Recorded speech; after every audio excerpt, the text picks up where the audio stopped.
손 안에 사과 3알이 있었습니다.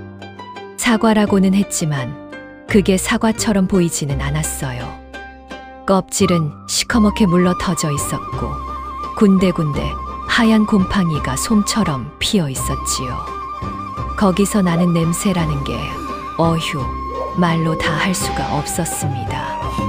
쉰내와 썩은 내가 뒤섞인 코를 쥐고 고개를 돌려도 목구멍까지 치밀어 오르는 그 냄새. 한양 가는 길, 먼지 날리는 산길 위에서 이생은 그 더럽고 역한 것을 두 손으로 고이 받아들었더랍니다. 그리고 품었습니다. 괴나리 보찜 가장 깊숙한 곳에 천 조각으로 꼭꼭 감싸서요. 왜 그랬을까요? 멀쩡한 정신을 가진 선비가 과거 시험 보러 가는 길에 썩어 문드러진 사과 3알을 왜 버리지 않고 품었을까요? 그것도 온몸에 냄새가 배는 것을 알면서도요. 도대체 어쩌다 이 지경이 됐을까요? 반갑습니다. 오늘 야담 여사가 이야기를 들려드리려 합니다. 그런데 여러분, 지금 어디서 보고 계신가요? 댓글에 살짝 남겨주시면 야담 여사가 그 자리에 복 한 자락 보려드리겠습니다. 자, 이야기 속으로 들어가 볼까요? 때는 조선 중엽이었습니다. 봄빛이 산하를 물들이고 과거 시험철이 돌아온 해였지요. 전국 팔도에서 선비들이 허리춤에 붓을 꽂고 등에 짐을 지고 발에 집신을 신고서 한양을 향해 길을 나섰더랍니다. 저마다 가슴에 품은 꿈은 같았지요. 장원급제. 임금 앞에 엎드려 이름을 아뢰는 그 영광스러운 날을 꿈꾸며 험한 산길을 마다 않고 걸어가던 시절이었습니다. 그 수많은 선비들 중에 오늘 이야기의 두 주인공이 있었으니 한 사람은 이생이요. 또 한 사람은 박생이었습니다. 이생을 먼저 봐드릴까요? 이생은 전라도 어느 산골 마을 출신이었습니다. 집안이 워낙 가난하여 먹다 남긴 밥풀이 다음 날 아침 밥상에 다시 오르는 살림이었지요. 그런 형편에서도 이생은 틈만 나면 책을 손에서 놓지 않았습니다.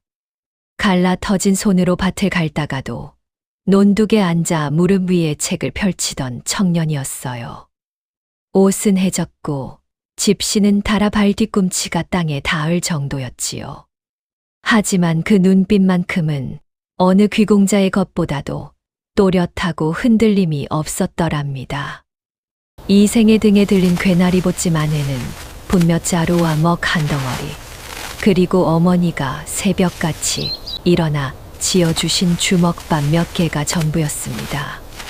그게 이생이 가진 전 재산이었지요. 그 옆을 걷는 박생은 같은 길을 걷고 있다고는 믿기지 않는 행색이었습니다. 박생은 충청도 어느 부잣집 도련님이었어요. 아버지가 대대로 곡식 창고를 12채나 가진 지주였으니 박생은 태어나면서부터 부족함을 모르고 자란 인물이었지요. 과거 길에 오르는데도 그 집안 형편이 고스란히 드러났습니다. 몸에는 고운 비단옷을 차려입었고 허리에는 옥패가 달랑달랑 매달려 있었어요. 머리에는 갓을 반듯하게 얹었는데 그 갓근에서조차 비싼 향수 냄새가 풍겨 나왔지요. 박생의 짐은 하인 둘이 나눠 들었습니다. 한 사람은 이불 보따리를, 한 사람은 먹을거리 보따리를 지고 따라왔지요. 이생이 하루 먹을 주먹밥을 챙겼다면 박생은 사흘치 반찬을 따로 싸 올 만큼 여유로운 걸음이었습니다. 두 사람은 같은 고을 장터에서 우연히 마주쳐 함께 길을 나서게 됐더랍니다. 이생은 박생의 번지르르한 행색을 부러워하지 않았습니다. 그저 묵묵히 제 걸음을 걸어갈 뿐이었지요. 반면 박생은 걸음마다 이생을 곁눈질하며 은근한 우월감을 감추지 못했더랍니다. 해진 옷, 낡은 집신, 그리고 등에 진 초라한 보찜 박생의 눈에 이생은 그저 과거 시험장에 들어와서는 안 될 가난뱅이였을 뿐이었습니다. 두 사람이 나흘째 길을 걷던 날이었습니다. 충청도와 경기도 경계를 넘어 험한 산길로 접어들던 참이었지요. 그 산길 어귀 길섭에 무언가 쓰러져 있었습니다. 처음엔 커다란 자루인가 싶었는데 가까이 다가가 보니 사람이었습니다. 노인이었어요. 쓰러진 노인은 행색이 말이 아니었습니다. 몸에 걸친 것은 거적대기나 다름없는 누더기였고 발에는 신발도 없었어요. 얼굴은 얼마나 오래 씻지 않았는지 먼지와 때가 켜켜이 쌓여 있었고 얼굴 곳곳에 곰보 자국이 깊게 패여 있었지요. 입술은 바짝 말라 터져 있었고 가쁜 숨을 몰아쉬는 소리가 가는 바람결에도 들려왔습니다. 박생이 먼저 걸음을 멈췄습니다. 그러나 그건 노인을 돕기 위해서가 아니었어요. 코에 확 끼쳐오는 냄새 때문이었지요. 박생이 손수건을 꺼내 코를 막으며 얼굴을 잔뜩 찌푸렸습니다. 이게 무슨 냄새야? 길거리에 이런 게 쓰러져 있으면 지나가는 사람이 얼마나 불편하냐. 박생은 지팡이 끝으로 노인의 다리를 툭툭 건드려 봤습니다. 노인이 미동도 없이 쓰러져 있자 박생은 고개를 절레절레 흔들었어요. 죽은 것 같은데 어서 지나가자. 우리가 상관할 일이 아니야. 하인들도 박생을 따라 코를 막으며 빠른 걸음으로 지나쳐 버렸더랍니다. 그런데 이생은 멈췄습니다. 이생은 쭈그리고 앉아 노인의 어깨에 손을 얹었습니다. 가만히 흔들어 보니 노인이 희미하게 눈을 떴지요. 살아 있었던 겁니다. 이생은 얼른 보찜을 풀어 어머니가 싸주신 주먹밥을 꺼냈습니다. 그리고 자신이 마시려 아껴두었던 물을 노인의 입술에 먼저 적셔드렸지요. 노인이 천천히 물을 받아 삼켰습니다. 주먹밥 한 덩이를 드시더니 조금씩 기운을 차리는 게 보였어요. 이생은 노인의 등을 천천히 어루만지며 등을 받쳐드렸습니다. 한참 만에 노인이 눈을 똑바로 떴습니다. 그 눈이 이상했습니다. 아까 죽어가던 눈이 맞는가 싶을 만큼 깊고 맑은 눈빛이었지요. 마치 오랜 세월의 강물을 담은 것 같은 범상치 않은 눈이었습니다. 노인이 허리춤을 더듬더니 무언가를 꺼냈습니다. 사과였습니다. 새 알이었지요. 그런데 그게 어떤 사과였냐 하면 보통의 사과가 아니었습니다. 껍질은 시커멓게 물러 있었고 군데군데 곰팡이가 피어 있었어요. 그 작은 사과 새 알에서 풍겨 나오는 냄새는 썩은 내와 쉰내가 뒤섞인 지독한 악취였습니다. 코 바로 앞에 갖다 대면 눈물이 날 지경이었지요.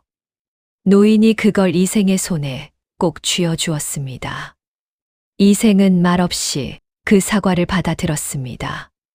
역한 냄새가 확 올라왔지만 이생은 표정 하나 찡그리지 않았어요. 노인이 낮은 목소리로 말했습니다. 이생 나리, 절대로 드시지 마세요. 절대로. 그리고 가장 두려운 순간이 왔을 때 하나씩 꺼내 던지세요. 반드시 그 순간을 아셔야 합니다. 그게 전부였습니다.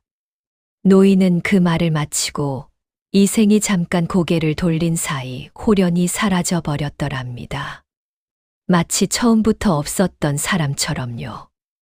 이생은 그 사과 새 알을 보찜 가장 깊숙한 곳에 조심스레 감싸 넣었습니다. 천 조각에 꼭 싸서요. 그러자 보찜 전체에서 시큰둥한 냄새가 배어 나오기 시작했지요. 한편 저 앞에서 걷고 있던 박생이 뒤를 돌아봤습니다. 늦게 따라오는 이생을 보며 인상을 바꾸겼지요. 뭘 그리 꾸물거려? 길가에 죽어가는 거지 노인 도와줬어? 하 참. 그러니까 가난한 거야. 박생이 이생의 보찜에서 풍겨 나오는 냄새를 맡더니 한 발짝 물러섰습니다. 이게 무슨 냄새야? 뭘 가지고 다니는 거야? 이생이 조용히 대답했지요. 사과입니다. 박생이 보찜 한 귀퉁이를 열어보더니 그 시커멓게 썩은 사과 새 알을 보자마자 손사래를 치며 뒤로 물러섰습니다. 이런 쓰레기를 왜 들고 다녀? 노인네가 미쳤구먼. 이런 걸 주다니. 이생 자네도 미쳤어. 어서 버려. 이생은 묵묵히 보찜을 다시 여몄습니다. 그 안에서 나는 냄새가 점점 더 진하게 온몸에 배어들었지만 이생은 아무 말도 하지 않았더랍니다. 험한 죄 하나를 넘어야 했습니다. 그 제 이름은 구월령이라 했는데 예로부터 도적이 자주 출몰하기로 이름난 곳이었지요. 나무가 하늘을 덮어 한낮에도 그늘이 짙었고 바위와 바위 사이 좁은 길이 이어지는 곳이라 거기서 기습을 당하면 피할 방법이 없었습니다. 박생은 이미 그 사실을 알고 있었지만 제 행색에 자신이 있었던 모양이었습니다. 이복에 보아하니 우리 둘이 같이 다니면 오히려 눈에 더 띄지 않겠어. 나는 하인들이랑 먼저 가겠네. 박생이 이생보다 반 시즌쯤 앞서서 산길로 접어들었더랍니다. 비단옷이 살랑살랑 스치는 소리, 옥패가 딸랑딸랑 울리는 소리, 그리고 박생의 몸에서 풍겨나오는 고급 향수 냄새. 그 모든 것이 산소 공기를 타고 흘러갔습니다. 바위 뒤에서 그 소리와 냄새를 맡고 있는 눈들이 있었지요. 도적대였습니다. 산새를 이용해 숨어 있던 도적들이 박생의 행렬이 가장 좁은 바위 틈에 들어섰을 때 한꺼번에 튀어나왔더랍니다. 앞뒤를 막아버리니 박생과 하인들은 도망칠 곳도 없었지요. 두목이씩 웃으며 칼을 박생의 목 가까이 들이밀었습니다. 야야, 이 향 좀 봐. 돈 냄새가 물씬 나네. 오늘 제대로 걸렸구먼. 박생은 그 자리에서 얼어붙었습니다. 온몸이 덜덜 떨리고 방금 전까지만 해도 그렇게 번들거리던 비단옷이 순식간에 허름한 넝마로 변한 것 같았지요. 하인들도 짐을 내팽개치고 무릎을 꿇었습니다. 도적들은 박생의 보찜을 통째로 들어갔습니다. 옥패도 노잣돈도 먹을거리도 하인들이 들고 다니던 보따리도 모조리 빼앗겼지요. 심지어 그 고운 비단옷까지 강제로 벗겨버리는 바람에 박생은 속적삼 하나만 걸친 채 떨고 있어야 했더랍니다. 도적들이 박생을 나무에 묶어놓고 자리를 뜰 무렵 산 아래쪽에서 발소리가 들려왔습니다. 이생이었지요. 도적들이 슬금슬금 다시 자리를 잡았습니다. 두목이 눈을 찌푸리며 앞쪽을 내다봤지요. 이생이 걸어왔습니다. 그런데 이상한 일이 벌어졌습니다. 이생이 가까워지자 산바람을 타고 먼저 도착한 것이 있었으니 바로 그 지독한 냄새였습니다. 보찜 깊숙이 넣어둔 썩은 사과에서 나흘 동안 온몸 구석구석까지 베어들어간 그 악취가 산길의 바람을 타고 도적들의 코로 밀려들었지요. 도적 하나가 코를 막으며 울상을 지었습니다. 오, 이게 무슨 냄새야? 저 양반 몸에서 뭔 냄새가 나는 거야? 두목도 손등으로 코를 틀어 막았습니다. 저놈은 고약한 병에 걸려 죽어가는 놈이다. 근처만 가도 병 옮겠어. 도적들이 수군거리기 시작했습니다. 저런 놈한테서 뭘 얻겠어. 옷도 저 꼴이잖아. 맞아. 냄새도 저 지경인데 가진 것도 없을 거야. 괜히 다가갔다가 우리도 병 옮겠다. 그냥 보내자. 두목이 손을 저었습니다. 그냥 가라. 저런 병자 건드렸다가 우리도 다 전염되겠어. 이생은 두목과 눈이 마주쳤지만 고개를 꾸벅 숙이며 아무것도 모른다는 듯 느릿느릿 그 자리를 지나쳤습니다. 도적들은 이생이 지나가는 내내 등을 돌린 채 코를 막고 서 있었지요. 이생이 고개를 넘어 내리막에 접어들었을 때 비로소 나무에 묶인 박생을 발견했습니다. 이생은 묶인 줄을 풀어주고 옷가지를 나눠드렸지요. 박생은 얼굴이 시뻘개져서 아무 말도 못했더랍니다. 조금 전까지 가난뱅이라 비웃던 이생이 자신을 구해준 상황이 도무지 받아들이기 어려웠던 것이지요. 죄를 넘으면 산세가 조금 누그러질 줄 알았건만 그게 아니었습니다. 구월령 반대편 사면 깊은 골짜기 속에 작은 폐가가 하나 있었지요. 두 사람이 그날 밤 그 폐가에서 묵게 됐는데 그게 화근이었습니다. 밤이 깊어지자 도적들이 다시 나타났습니다. 아까 박생을 털었던 무리들이었지요. 이생과 박생이 폐가에 들어갔다는 걸 멀리서 지켜보고 있었던 겁니다. 두목이 생각하기를 아무리 냄새가 나도 한양을 가는 선비라면 과거 노잣돈 하나쯤은 있을 테고 아무리 병자 같아도 폐가 안에 가뒀으니 도망은 못 가겠다 싶었던 거지요. 횃불을 들고 도적 10명이 폐가를 에워쌌습니다. 폐가 안은 빠져나갈 구멍이 없었고 박생은 다시 공포에 질려 웅크렸지요. 이생은 그 순간 조용히 보찜을 풀었습니다. 노인의 말이 귓가에 울렸지요. 가장 두려운 순간에 하나씩 꺼내 던지세요. 이생이 1000조각을 풀었습니다. 그 안에서 썩은 사과 3알이 나왔지요. 악취가 훅 솟구쳤지만 이생은 차분했습니다. 밖에서 도적들이 문을 발로 차며 소리쳤습니다. 어서 나와라. 안 나오면 불 지른다. 이생이 첫 번째 사과를 손에 쥐었습니다. 그리고 창문 틈새로 힘껏 던졌지요. 쿵 하고 사과가 도적들 가운데 떨어지는 소리가 났습니다. 잠시 조용해지더니 도적들이 갑자기 웅성대기 시작했습니다. 무언가 보이는 것인지 비명 같은 소리가 들려왔지요. 도적 하나가 비틀거리는 소리, 다른 하나가 귀신이다 하고 외치는 소리가 들려왔습니다.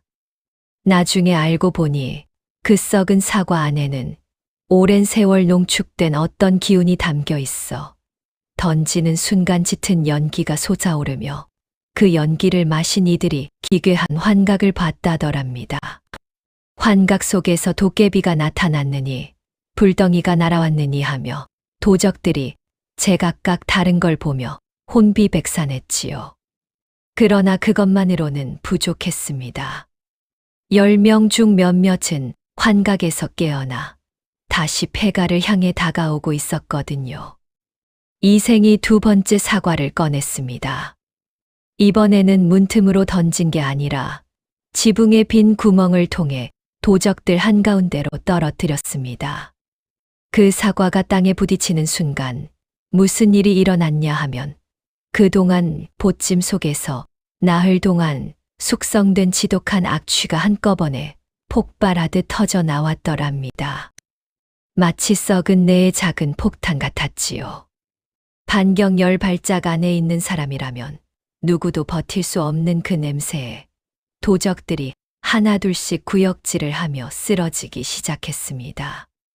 눈물이 흐르고 입에서 거품이 일고 다리에 힘이 빠지는 증세였지요. 두목이 비틀거리며 도망치며 소리쳤습니다. 이 집은 귀신이 씌었어. 다들 도망쳐. 순식간이었습니다. 10명의 도적이 저마다 비명을 지르며 산속으로 흩어져 버렸지요. 폐가 주변에는 그 지독한 냄새만 가득 차 있었습니다. 박생은 벌벌 떨며 이생을 바라봤습니다. 이게 어떻게 된 일이야. 그 썩은 사과가 이런 힘이 있는 것이었어. 이생은 고개를 끄덕였습니다. 그리고 노인의 말을 비로소 완전히 이해했지요. 노인은 단순히 이상한 물건을 준 게 아니었습니다. 가장 초라하고 가장 역겨운 것이 가장 위험한 순간에 가장 강력한 방패가 된다는 것을 보여준 것이지요. 도적들의 눈에 띄지 않게 한 것도 그 냄새였고, 도적들을 쫓아낸 것도 그 냄새였으며, 그 모든 게 처음부터 노인이 꿰뚫어 본 이생의 앞날이었을지 모른다 싶었습니다. 이생은 마지막 남은 세 번째 사과를 손에 들고 오래도록 바라봤더랍니다. 이틀을 더 걸어 한양에 도착했습니다. 이생과 박생은 사대문 안으로 들어서는 순간 서로 다른 표정을 짓고 있었습니다. 박생은 빼앗긴 노잣돈을 생각하며 고개가 저절로 숙여졌고, 이생은 드디어 왔다는 안도감과 묘한 기대감으로 발걸음이 가벼웠지요. 두 사람은 여관방 하나를 빌려 짐을 풀었습니다. 이생이 보찜에서 마지막 남은 세 번째 사과를 꺼냈습니다. 박생도 무심결에 그쪽으로 눈이 갔지요. 이생이 조심스럽게 사과를 쪼갰습니다. 그 순간이었습니다. 사과 속에서 뭔가가 반짝 빛을 발했습니다. 박생이 눈을 부릅뜨며 입을 틀어 막았지요. 이생도 한동안 움직이지 못했습니다. 사과 안에서 나온 것은 새끼손가락 한 마디만 한 금괴 하나와 작고 단단하게 말린 서찰 한 장이었습니다. 서찰을 펼쳐보니 거기에는 붓으로 또렷하게 쓰여 있었습니다. 이생날이 지금껏 잘 버티셨습니다. 금괴로 과거 준비를 마치십시오. 사람의 됨됨이는 하늘이 먼저 압니다. 서찰에는 서명도 없고 도장도 없었습니다. 그러나 이생은 그 필체를 보는 순간 그 노인이 보통 사람이 아니었음을 직감했지요. 박생은 한참 동안 말을 잃었습니다. 그 금괴 하나의 값어치가 자신이 이번 과거길에 들고 온 노잣돈 전체보다 더 나갔거든요. 도적에게 빼앗긴 것까지 합쳐도요. 박생이 처음으로 이생을 제대로 바라봤습니다. 자신이 비웃었던 그 가난뱅이가, 자신이 지나쳐버렸던 그 죽어가는 노인이, 자신이 발로 걷어차버린 그 썩은 사과가 모두 이어져 있었다는 것을요. 그리고 그 모든 것의 차이는 단 하나였습니다. 가난해도 코를 막지 않고 앉아서 물을 들였는지 아닌지. 그것뿐이었습니다. 과거 시험이 끝났습니다. 이생은 금괴를 팔아 제대로 된 음식과 붓과 먹을 사고 충분히 준비하여 시험에 임했습니다.